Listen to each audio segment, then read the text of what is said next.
Hello guys, welcome to channel YouTube CCTV Online 24.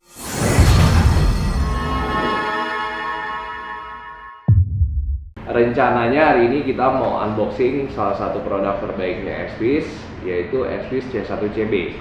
Dimana nanti kita akan unboxing, kita buka semuanya, masuk kita lihat juga dia punya review untuk masalah fitur-fiturnya. Oke, kita mulai ya. Pak, kameranya. Ini Pak. Bukan yang ini, Pak Ki.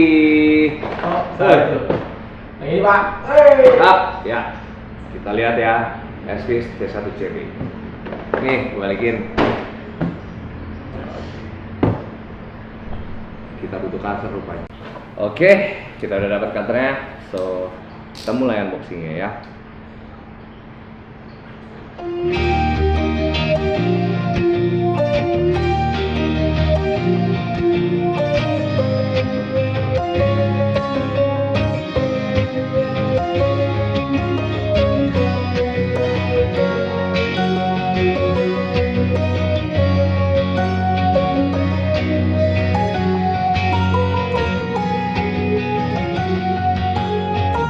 Oke, tanpa berlama-lama langsung kita bongkar aja ya isinya. Kita lihat dulu dus yang pertama. Oke, ini kayaknya sih isinya cuma kamera ya. Betul. Kita lihat ya, sini kosong. Ya, ini kameranya bisa dilihat ya, ada SPIS-nya. Dan ini stikernya nggak kepake, taruh aja. Hop. Selanjutnya kita buka dus yang kedua. Oke, ada apa nih? Ada keterangan masalah regulasi power sama quick start guide. Oke, panduan ya, buku panduan mulai dari pakai bahasa Inggris, bahasa yang saya tidak ngerti sisanya. Oke. Ada juga isinya adaptor, kabel charger, plat untuk nempel kalau kita mau pasang di plafon. Setelah di sini ada stiker busa yang fungsinya nanti kalau kita udah tempel di atas kita bisa tutup bautnya pakai ini. Jadi biar kelihatannya tetap rapi. Bisa dilihat ya.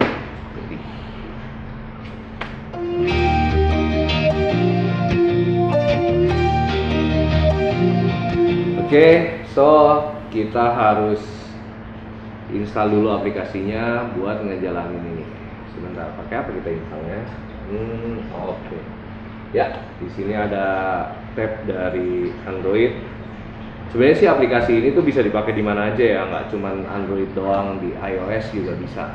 So, itu akan mempermudah sih.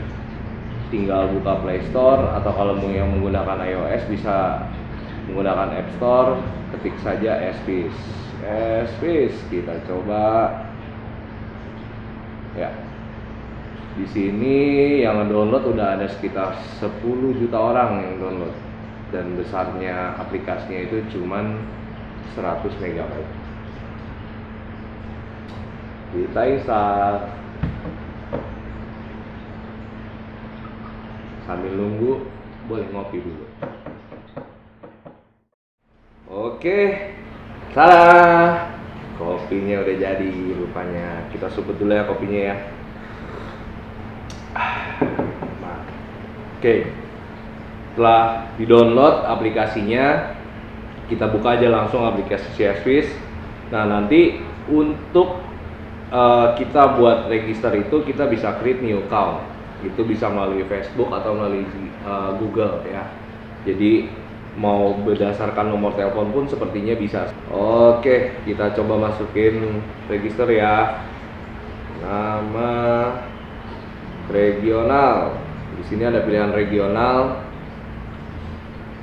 Mulai dari banyak-banyak negara nih ya. Karena nanti kita disesuaikan sama lokasi kita berada. Supaya kita bisa dapatkan update-update yang keluar untuk setiap lokasi. Oke, regional Indonesia. Save, masukkan email.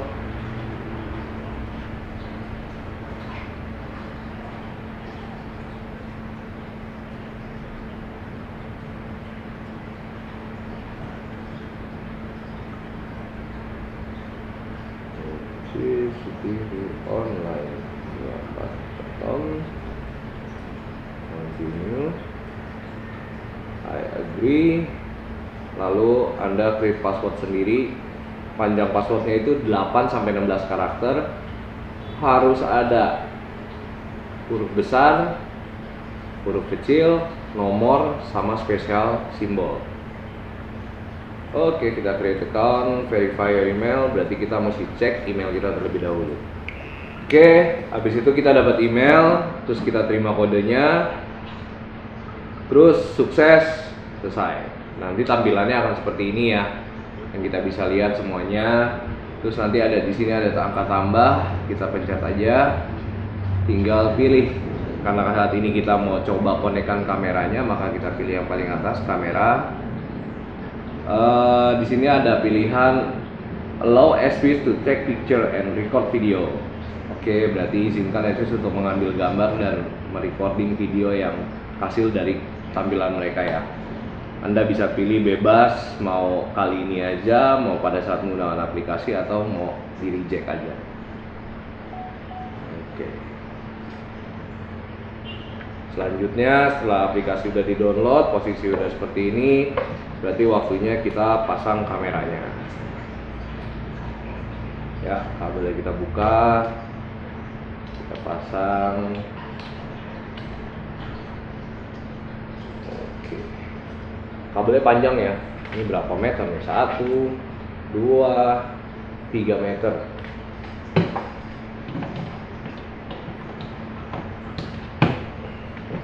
Oke, di bagian belakang bawah sini ada colokan untuk adaptor. Di bagian sini ada untuk SD card.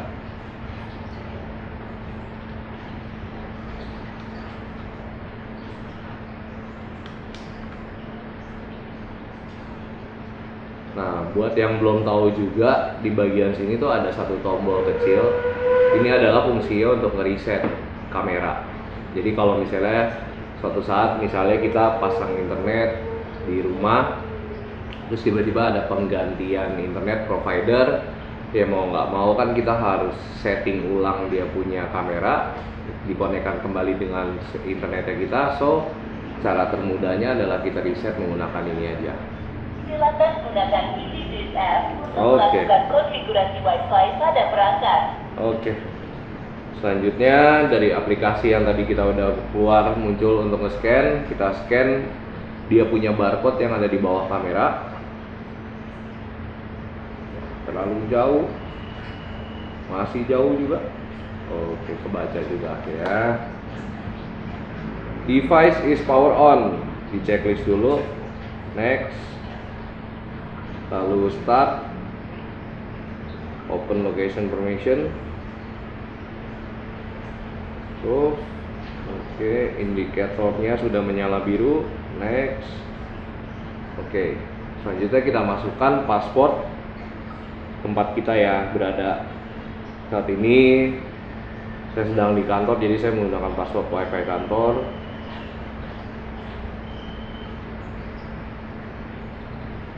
Next. Connect.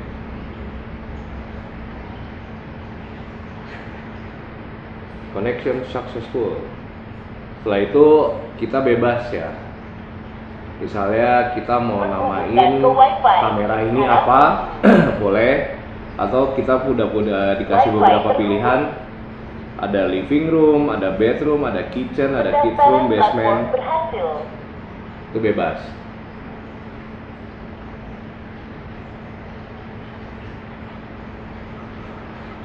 Konfigurasi selesai. Oke, semudah itu instalasinya. Kita lihat saja, langsung tampil di handphone. Kita next, save. Dia minta kita input password lama. Password lamanya itu adanya di bawah sini ya. Biar, nah ini ada password hurufnya kecil. Kita lihat saudara. Oh, nampaknya sulit kali ini password. Sebentar, kita cari center. Karena center yang nggak ada, maka kita pergunakan handphone. Oke. Terus pada saat masukin password, huruf besar dan kecilnya harus sama ya. Jadi kita coba dulu. CD. Oke, CD. Oke.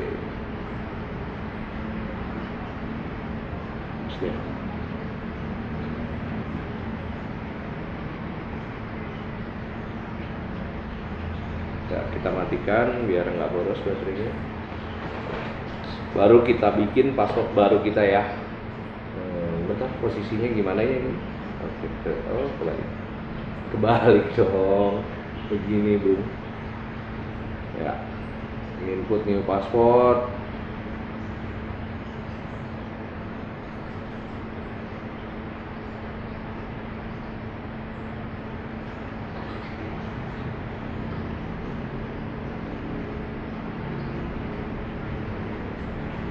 Oke, finish.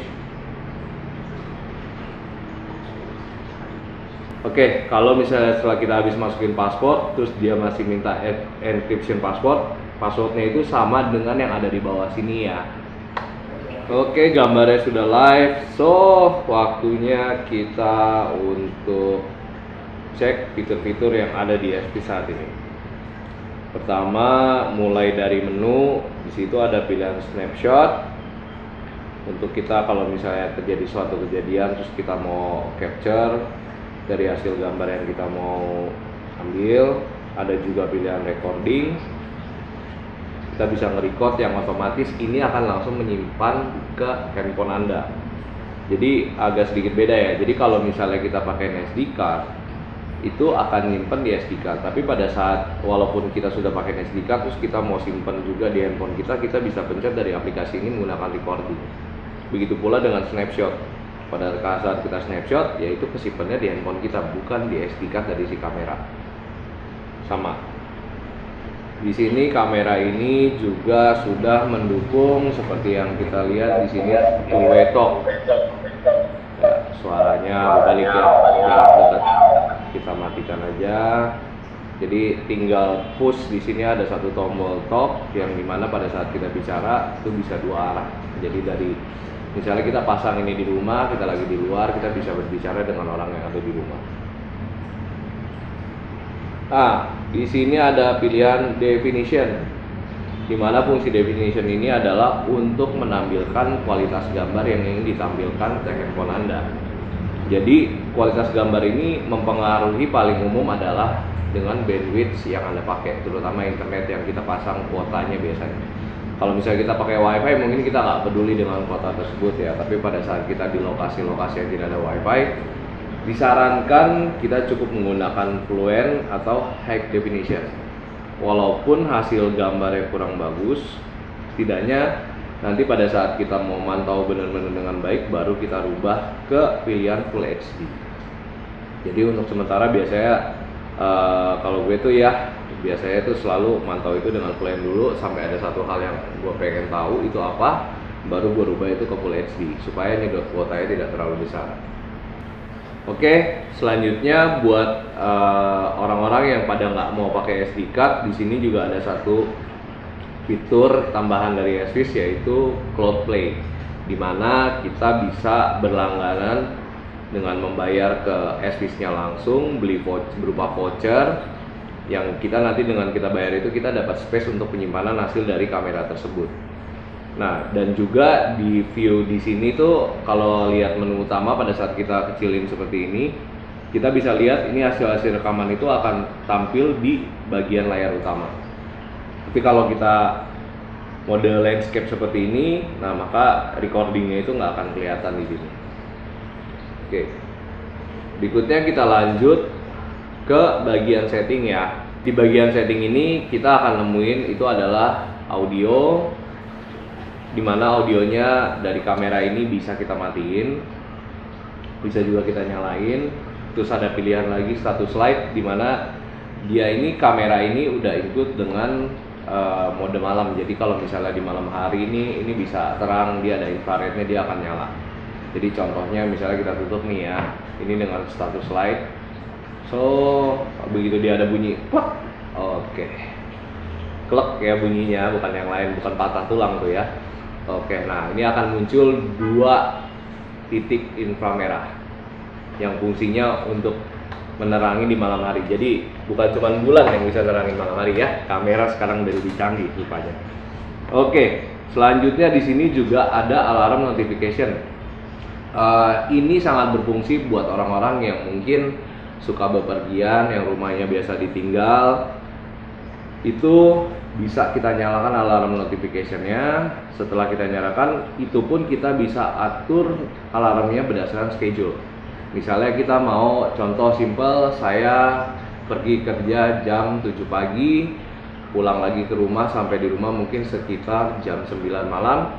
Nah, itu saya akan aktifkan alarm di jam saya pergi. Jadi pada saat terjadi sesuatu di rumah, saya bisa langsung dapat report, dan reportnya itu akan langsung dikirim ke handphone saya dengan menggunakan aplikasi CSZViz ini. Oke, nah ini salah satu contoh di mana begitu ada pergerakan tadi, saya coba gerak-gerak ya, ternyata muncul, luar biasa. Oke, terutama ini buat beberapa orang yang biasa di luar. Oke, di sini juga ada pengaturan time zone, bebas mau dipilih, mau di Bangkok, di Hanoi, Astana, daerah mana itu, Kathmandu, yang penting jangan Mangga 2 ya. Di sini nggak ada, di sini ada date or format, berarti ada pilihan untuk formatnya mau tahun terlebih dahulu atau bulan terlebih dahulu atau tanggal yang lebih dahulu. Selanjutnya ada pilihan banyak juga ini pilihannya. Wi-Fi. Nah, ini kalau misalnya kita ada mau penggantian Wi-Fi, kita bisa reset device. Pertama pasti dia ada pilihan menu yang tadi seperti sebelumnya saya jelasin. Di sini ada menu tombol reset di sini. Ada tombol reset, di mana pada saat kita reset di sini, kita akan berhubung dengan yang reset device yang ada di aplikasi. Nah, cloud storage untuk yang menggunakan cloud berbayar. Terus di sini juga ada storage status. Nah, pada saat kita menggunakan storage status, kita harus colokkan dengan memory card. Oke, karena kita belum pasang memory cardnya, maka saya akan sulap. Ya, muncul memory card. Tapi di sini aku mau kasih tahu ya, memory card yang bisa dipakai di sini tuh bukan sembarang memory card, bukan kaleng-kaleng. Karena kalau memory cardnya dari kaleng pasti nggak bisa. Dan lagi-lagi saya kehilangan cutter. Siapa yang nyolong cutter saya? Cutter yang muncul lagi, saudara-saudara. Mari kita bukanya pelan-pelan aja ya. Oke, sekarang gitu ada SD card-nya 32 GB. Cuman untuk pemasangan SD card ini, pada saat kita mau pasang, kita harus matikan terlebih dahulu powernya. Cabut aja, saudara-saudara. Lalu kita colok seperti ini ya, bagian tembaga kuningnya menghadap ke arah kamera. Oke, kita colok sampai dia ceklek bunyi. Oke, jadi agak dimasukin ke dalam ya, didorong. Yang nggak punya kuku mungkin bisa pakai beberapa alat bantu, itu obeng kecil atau apapun itulah. Next, kita colok lagi powernya.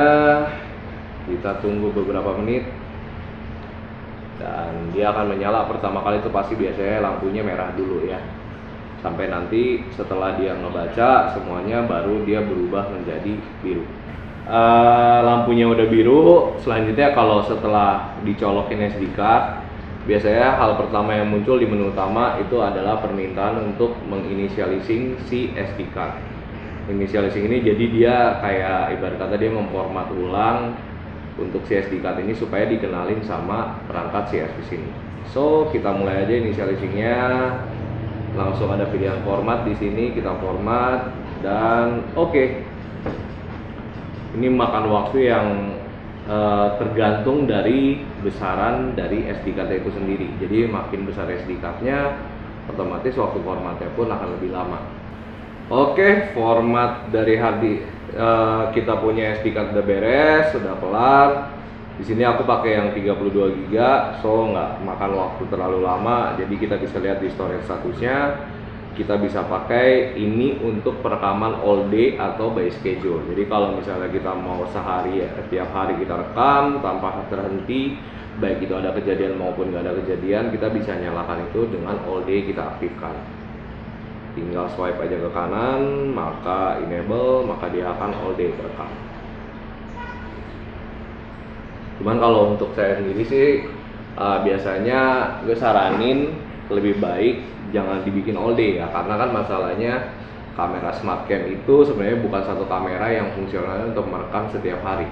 Jadi mereka itu lebih fungsionalnya untuk merekam setiap kejadian yang terjadi, karena nanti repot juga nyarinya ya. Kalau kita misalnya kita setting all day, begitu ada satu kejadian di mana ada orang nih masuk ke dalam ruangan kita nggak tahu jam berapa, tiba-tiba kita kehilangan barang, kita mesti cari tuh dari pagi sampai malam pada saat kita set dia punya alarm.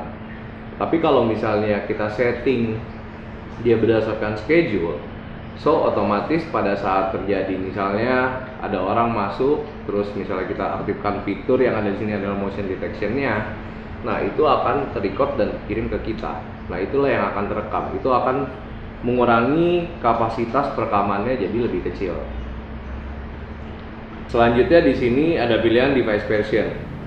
Biasanya kalau kita baru pertama kali beli, karena biasanya itu ada upgradean khusus buat Indonesia, jadi kita harus upgrade nih. Misalnya kayak ini saat ini kan versinya itu firmware-nya menggunakan versi 5.3.2 build 210118. So kita upgrade softwarenya ke yang terbaru ya, biar hasilnya juga makin baik dan fungsi dari kamera-kamera ini juga makin bisa kita nikmatin dengan enak gitu loh.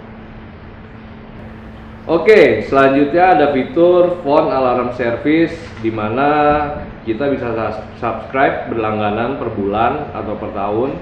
Jadi fungsinya itu kurang lebih sama kayak alarm notification sebenarnya. Cuman bedanya kalau alarm notification kan itu muncul pop up by apps. Kalau ini tanpa kita ngebuka apps-nya, dia akan langsung menghubungi kita pada saat terjadi kejadian. Jadi misalnya di rumah kita ada orang yang masuk atau apa segala macam, dia akan pop up sendiri. Cuman bedanya ini berbayar ya. Jadi kalau misalnya tadi kita setting notification by apps itu free, yang ini berbayar.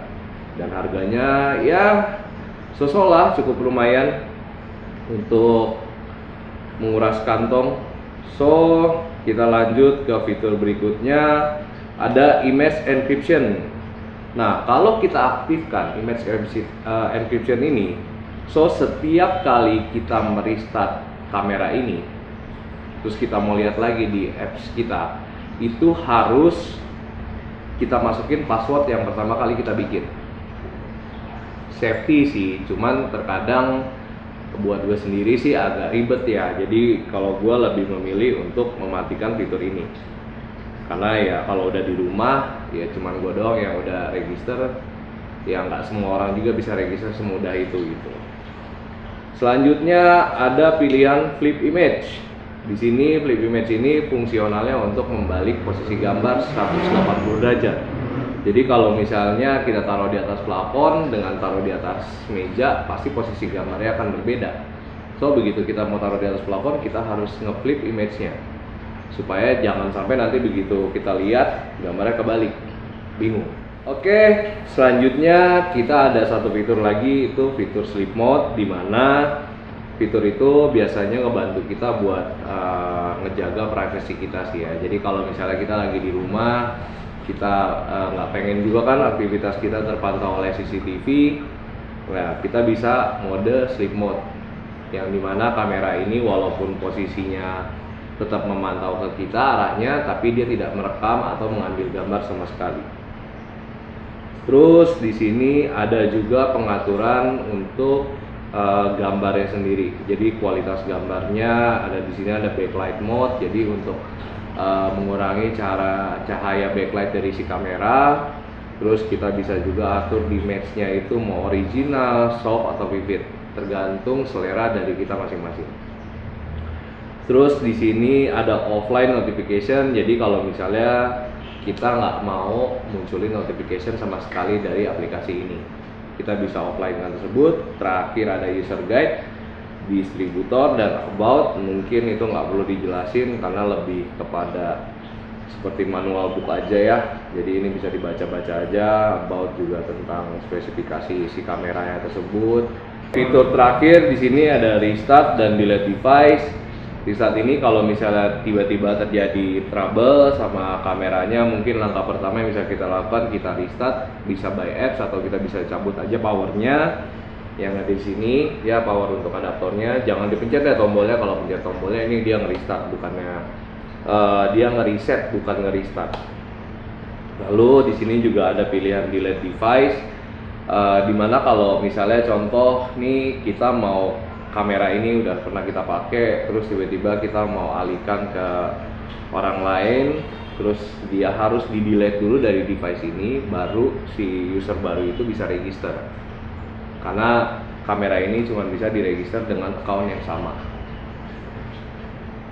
Oke. Dan di sini juga kita ada fitur namanya fitur sharing.